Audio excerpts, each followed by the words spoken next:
everybody, CW here. I got a couple more air guns to show you. I was thinking about doing these separate, but they're really all very similar. So I decided to put them all together, and I'll take them apart or take them off the bench here and show them to you one at a time. But starting up at the top there, that is a 1322 classic pump up pneumatic air pistol that I've got a buttstock on. And I really like these buttstocks. They just make the gun entirely more shootable, more accurate, more consistent shooting. They're just a true asset to the style of gun. So I put them on all of them. So the top one is a 22. The next one down is an old backpacker. 1389 was the model. And this one I've changed quite a bit. It's actually a 5mm. It's got green stocks, which were common for the backpackers of the day, but it's got a different style loading gate. This flips up, and I'll show you that individually in a minute. I've also got a lead dust collector on it from the same company that was on the little pistol, the 2240. Same company, just a little bit longer. The next one down is a new or newer model backpacker. That one's in 22 caliber, so it's a 1389. I believe it's a G, but I'll show you that in a minute. And this bottom one, this one here, is a 1377 classic that I've gone through completely. And I'll show you that one first, and we'll go in depth with that one the most because some of the modifications done here have been done to the other ones. So stand by, let me clear the bench. Here we go. So this started out as a regular 1377 classic. And what I did was I went through the gun, the air pistol, and I changed out some of the important parts to give it the ability to create more power. And I started out with a steel receiver to get rid of the plastic one because I intended on putting a scope on it, and I intended on making it a rifle. So that was one of the first things I did. I upgraded some parts here. This is a different bolt, different back, different safety, all made of brass by one of the guys on Gateway to Air Guns. I put a stock on it. Like I said, I really like these stocks on these. It just makes them so much better. This is a 3-to-9 scope, and I think it's Sun Products. It's a cheaper one, Sun Optics. But it's really nice on the air gun because it's so nice and compact. It just works really well. And something I really like is the adjustable objective for parallax on an air gun, and one that goes down really short. This one goes down to 10 yards. So this is a really nice addition on an air gun. These don't have to worry about recoil or breaking them or anything like that like you do with the Springers. Pneumatic doesn't offer any bad recoil to beat up scopes, so you can get by with some pretty cheap optics. And optics today, even the cheapies, are really good. Their downfall is going to be clarity at the highest power and at the lower light. So if you need something at really low light, either early morning or late at night, you're going to want to spend some money on optic. If you're just plinking around with this tin cans in the middle of summer on nice days, save your money. Buy a cheap optic. It's going to work fine. So that's what I've done here. These are air gun rings, which are just wonderful. I can't believe how good they hold. They've got inserts in here that really make them stick to the scope so there's no shifting. They're big, they're beefy, they've got large screws, double screws, 4 screws on the top, 2 screws on the bottom. They clamp on and they do not move. I use them on a lot of different rifles, 22s I mean, because they're less expensive and they really bite. They really hold. I've had zero problems with these cheapo rings. You could buy high quality rings and I guarantee they're not going to be as good for this purpose on a 3/8 groove. Anyway, so then I started inside. I don't exactly remember everything that I've done, but one of the things here is this is an adjustable. You can see the screws there. the bolt and threads. And I've got one here that's out of the gun, and I'll show you that, because I've got a kit here I've got to use on my backpacker, so I'm going to upgrade that. So there it is. So that's an adjustable pump piston. It lets you totally tune and set how much air volume you're getting into that valve. Now this valve has been reworked so that it fully evacuates. See, it's got a flat front, and this piston is a flat front instead of that tapered cone that you're used to seeing on a lot of them. This lets you create a lot more power, but puts a lot more stress on your O-rings. So these are special O-rings. This is a dual O-ring. This is a special O-ring. This has been opened up, tuned. The internal volume has been changed and tuned. This can take, now I'm not completely remembering, but it's on the order of 15 or 17 pumps as opposed to 10, and maybe even then you may not evacuate a full 10 pumps in these guns as factory.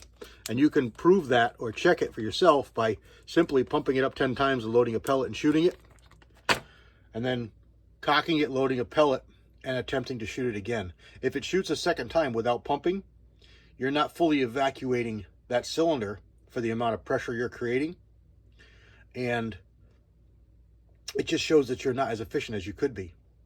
So once you get this set up and install everything, you'll see that you can go up, up, up, up, up in pressure, in pumps, and be able to evacuate that, which means you can make a lot more power. Now, the pump arm is changed and reinforced with a hardened cross bolt and larger diameter pin, because it's putting a lot more stress when you're pumping more and creating more pressure, putting a lot more stress on the whole system. So this pump arm has been changed. It's a little bit thicker, so it can maintain those higher pumps. Now, I can't remember the velocity I got out of this. I probably should have run it over the chronograph before the video, just so I refresh my memory. And when I post this video, I have some pictures on an old Photo Bucket account. I'll see if I can pull them down. I may have pictures of velocities on there. I know that I did this when I built it, but it's pretty respectable. And then I went and I decided that, or I discovered that Crosman sells barrels. And I'll tell you a little something about Crosman pellet gun barrels. They're painted, or it's not bluing, okay? Put it that way. It's a coating. And they're not careful about cleaning that coating out of or keeping that coating out of the inside of the barrel where the rifling is. And it's very soft steel. So you don't want to be cleaning these with rods, cleaning rods. You want to only use pull-throughs, something on a cord. And you don't want to use any brushes, because again, they're soft. And you're just going to kill your rifling, round everything off, and you're going to destroy potential accuracy. So you want to just clean them with pull-through cotton pads, cotton wads, something like that. Nothing metal in the barrel. But I mention it that way because if that barrel is coated on the inside with paint or whatever they're using, Cerakote, Duracoat, whatever material that they're using to coat these barrels, it's on the inside of the barrel. And that's going to destroy potential accuracy of that barrel. So you need to get that barrel clean. So the easiest thing for me to do, since I had the barrel off the gun, was to just soak it. So I soaked it until I removed all the finish from it. And I never got back to finish it. I just keep it coated with Ezox, which is my favorite gun oil for stopping corrosion. And this goes on wet and dries, and it resists rust really, really well. So this is what I use on it. And I did this probably 10 plus years ago, and there's not a lick of rust on there. Ezox is my choice, and it's available in a bunch of different kinds of applicators, kinds of different materials, spray cans, aerosols, pumps, non-aerosol pumps. I just love this stuff. So that's what I've used on it, and it keeps from getting any rust on it. There is another lead dust collector on the end of this, and I cannot remember the name of it. GT, maybe GT. I'm just not remember the name of it, but I don't believe they're in business anymore anyway, and it's completely made of plastic. The only metal that's in that whole thing is the grub screws that hold it on, and this is like a Durlin material right here just for the muzzle, and it fits on this diameter barrel. They're made for this diameter barrels, so it fits on there, and you put a couple grub screws. The rest of this, everything that's inside, and it's sealed, there's no way to get it apart, is plastic. And one of their things when they, on their website, when they promoted their product, was they showed it shooting through a 22 with 22 shorts, and it blew it all to heck. So it will not function even once with any kind of firearm. And that, I guess, is the criteria for allowing it to be legal for airgun use. It cannot even once suppress the noise of a powder burned projectile, powder propelled projectile. And these cannot. You need to be careful of them. You can't bang them around. If you're putting them in and out of a gun case or whatever, you need to be careful. Even sitting there like that, I really don't like it because it is sitting on the muzzle and sitting on the bolt. So it's providing a little bit of stress on that. And I'm gonna change it here just because of that. And I'm gonna be careful not to bump it. I did break one of them, and I got a hold of the company, and they completely warrantied it. I don't think they repaired it. I think they sent me another one. But very happy with the company, and it was a sorry thing to see them stop doing business. I don't know what the circumstances were. But anyway, not difficult to work on. Actually kind of fun. Regular hand tools, a little bit of common sense. There's only a couple little springs there that are any kind of worry about sending them into orbit, and it's not really that bad. You don't really need 6 hands to do it. You can look online, and there's many tutorials, probably right here on YouTube, to tell you how to take them apart. Really not difficult at all. No special tools required. Just either take pictures as you go, or make sure you got that video to show you, and you can do this too. The guys over on Gateway to Airguns are a big help on this stuff, and years ago they pioneered all this kind of stuff. So all right, looking at the time here, we're about 10 minutes in.